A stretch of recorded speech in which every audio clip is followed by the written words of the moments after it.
Mbote, naïbi qui vous a ébélé. Vous avez le messager Proverbe 30 na résidence na ya Mongalema na community mata ezali basango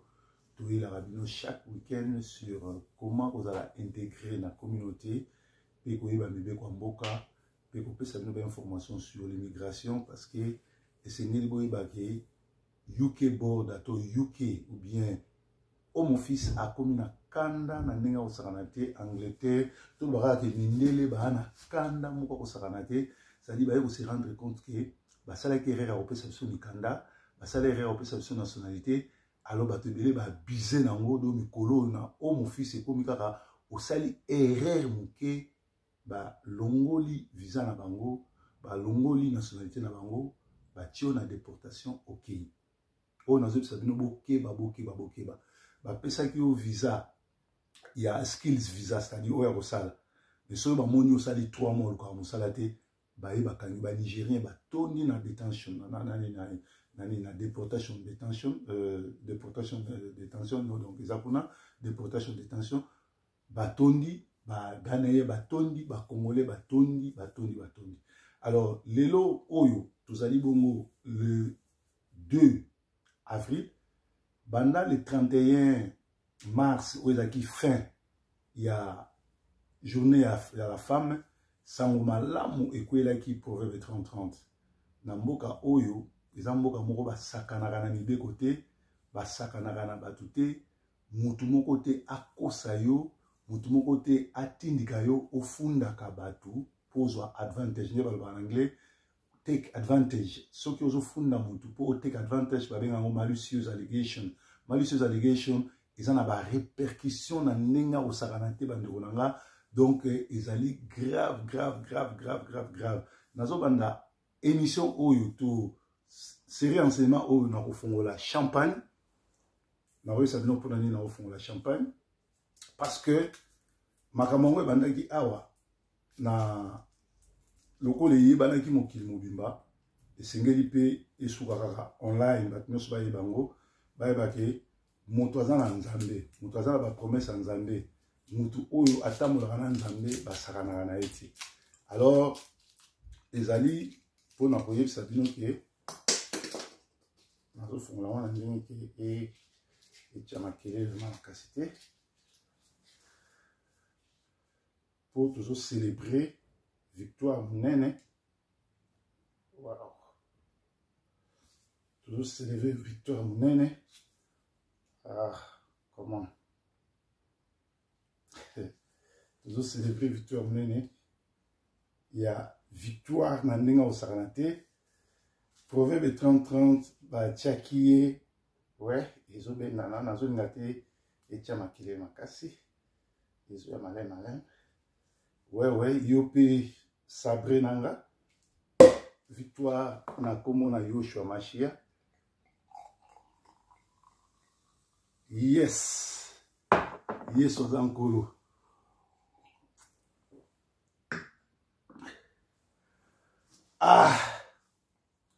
malamu ebotaka toujours malamu mabe ezongaka toujours epai ya mabe utaki na mboka oyo eza mboka mibeko eza mboka malamu mikolo utakoleka boyokaki sango proverbe 30 bakangi ye proverbe 30 ake boloko proverbe 30 bakimandaku boye na boye eza likambo ekwelinga na ndako na nga moko na basi mibale mwasi ya liboso na bengisaki esimbi te na bali mwasi ya mibale alo oyo ya liboso asipotaki arrivé oyo ya mibale te azwi voisine na biso komo na ye Monica mwasi moko ya ndoki azala salite boyebi ye basali montage bake kofunda ngai or mwasi oyo ya kala aza koluka asimisa mwasi ya mibale touche bakofunda ngai ke na viola bango mibale ole to komi kuna na kosamba oyo ya liboso abalukeli oyo ya mibale akotelinga na gagner victoire siko oyo ya mibale ayaki olie ayebake no na longolaki na pasi na memi awa azwaki spouse visa espace visa elakisi mutu aza ou aux en indéfini livre tourmen ou aux en nationalité ok ko bala mutu en Afrique donc ok le la British citizen au bali mutu ba opé ça mutu wana visa ya 5 ans ya kokota na mboka o mais visa wana eza kleboa visa au office wana ya libala ou ba benga espace visa eza kleboa na kleboa wana c'est-à-dire okoko longwa na adresse wana te avant 5 ans ba opé ça na visa 2 ans après 2 ans faut mobali na yo o ya bengisa ki wa renouveler.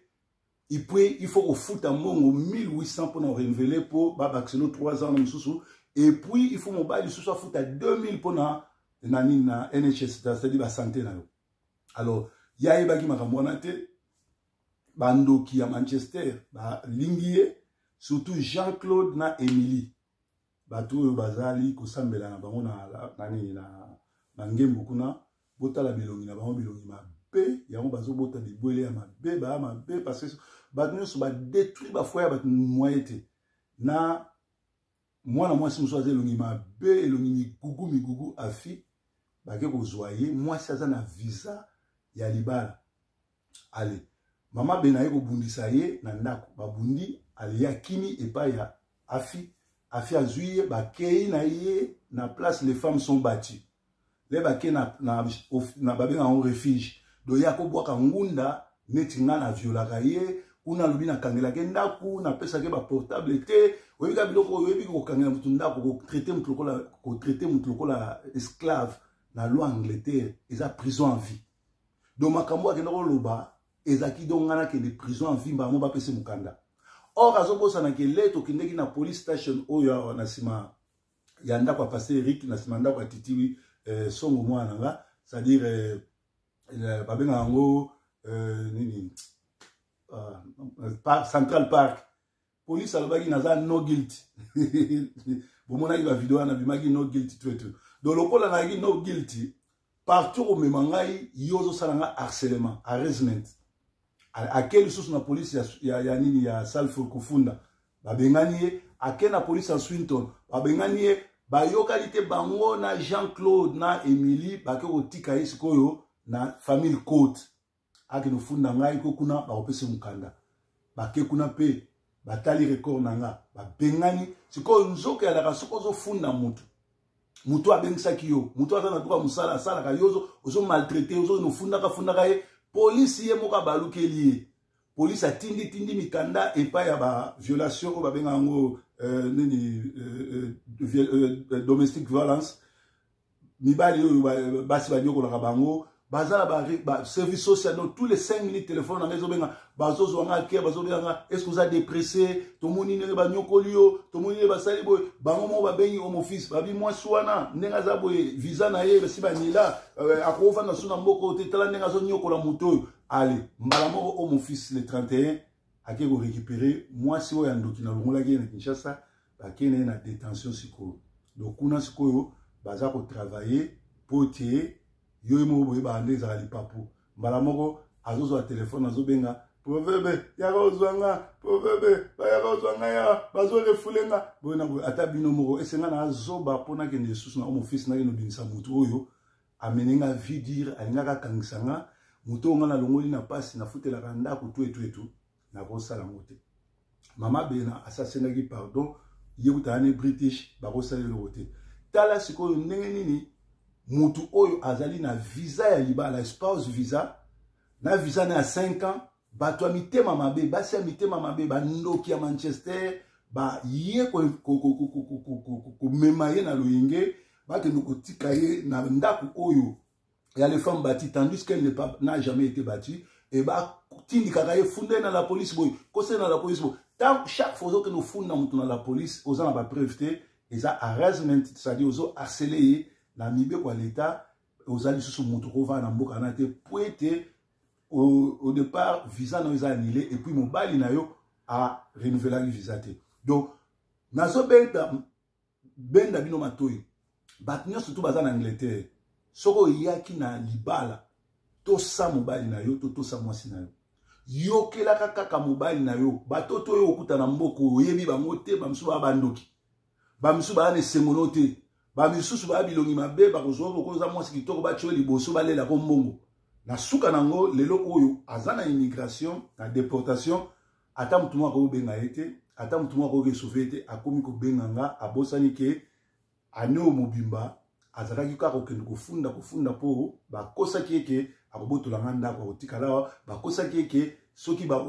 proverbe bakangi ake boloko yo kozwa ndako na ye bana no bakoya lelo akomi kolela nga nde mutu nazozwa susu charge ya bato batikali na Kinshasa. Donc eza témoignage ezali mpe koyebisa na bato ke mutu aza na nzambe batumbolaka ye te, mutu aza na nzambe bakoselaka ye makambo te, epuis soki mutu asali yo malamu kozongisele mabe te parce que nzambe ali nzambe biso tosambelaka ali. Tala sikoyo ndeko mwasi aza sikoyo na prison ya déportation place azali po ete baluka moyen encore séjour na ye si na stopaki yango na renouvelaki ete ayaki na espace visa yebaki te ke espace visa ezali bongo clé boa soko longwe na adresse ya ndako wana po bandi kokosela mobali oyo abengaki yo na poto makambo omitie na problème parce que police akotika yo te. L'association nyonso surtout oyo ya eprotégeaka ba droit de l'homme, ba service social, ba violence faite à l'homme, violence faite à la femme, ekozala sima mutu wana sikoyo lelo azoswana na nga azosamba na nga te, police aza sima na nga, immigration aza sima na nga, ba association nyonso surtout ya ba violence faite contre l'homme baza sima na nga. Donc bazosenga bazongisa ye le plus tôt que possible kaka nga mundako sauver me nga na kokende te puisque ete ya bato nyonso na Manchester. Alors bino bato oyo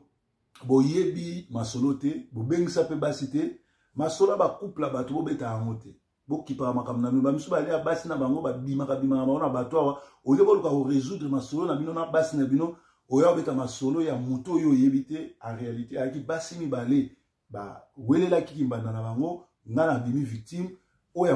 afundi na cadre kake mwasi wa liboso alingaki te mwasi wa mibale azala na mboko pe a réussir yango parce que makambo asalaki lelo yo mwasi wana visa ne banila yango aza na détention. Alors yo kende kopeta masolo oyebi te l'air bayaka kobondela na butu ozaka te l'air bayaka ko négociation ya te awa bazasi ko na détention bazobenga na kende kobinisa bango yo zate. Alors soko yebi makambo couple bato te kangaka monoko na yo e basali na nzambe ya solo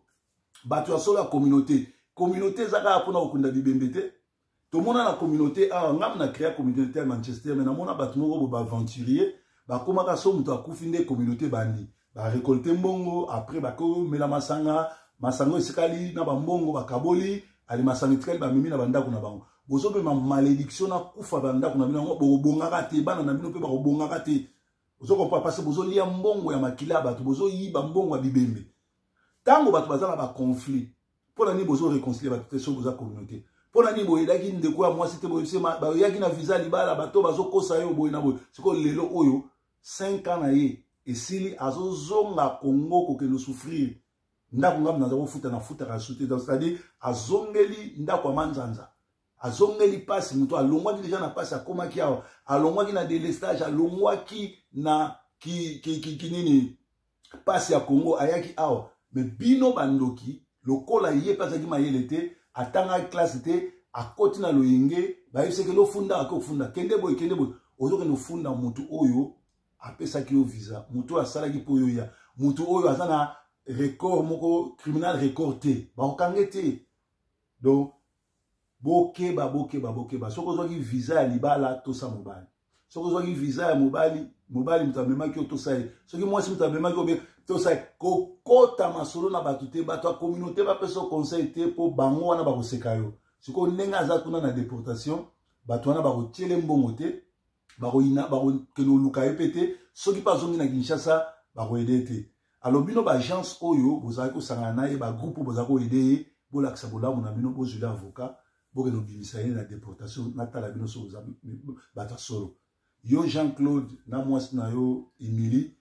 Jean-Claude place tout au kutana no libanda Angleterre bongamara pour yo fozwa correction parce que yo o détruit foyer bato ngana normal nazu mwasi mususu calamité no présenter bino mais ye akemi telengano vie baby et loko na sali yango parce que elekaki na télévision parce que bato balobaki makambo ebele parce que bato babetaki masolo bayebaki te tango pe victoire emonani yango na ko partager na bino do bokeba immigration ana kanda makasi ko mekate ko kima musala ko mekate ko tikala kaka na ko zwaka assurance nani kozwaka universal credit to babenga mango ya soza na droit musala boluka misala boluka taba clinique et vous allez bien donc ezalaki depuis Mongalema na Manchester avec le messager Proverbe 30-30 victoire za toujours mwana na Nzambe donc na ngongo yo kolela komi na kamususu ba mama na bango na Kinshasa bazobenga ba noko bazobenga Proverbe kende kozwa mwasi azobenga yako kozwanga nakoya kozwa yote benga afi benga Jean-Claude na Emily baya kobimiso kuna parce que bango bato balingaki yo otinanga na boloko ezaka la makambo ya Mardoché na Aman mutu na nzambe mutasalela nzamba solo soko sali poto po pendre ye poto wana yo mutu za pandi ete ya bino na pete. Proverbe 30 ans depuis Manchester. Yesu nkolo. Merci.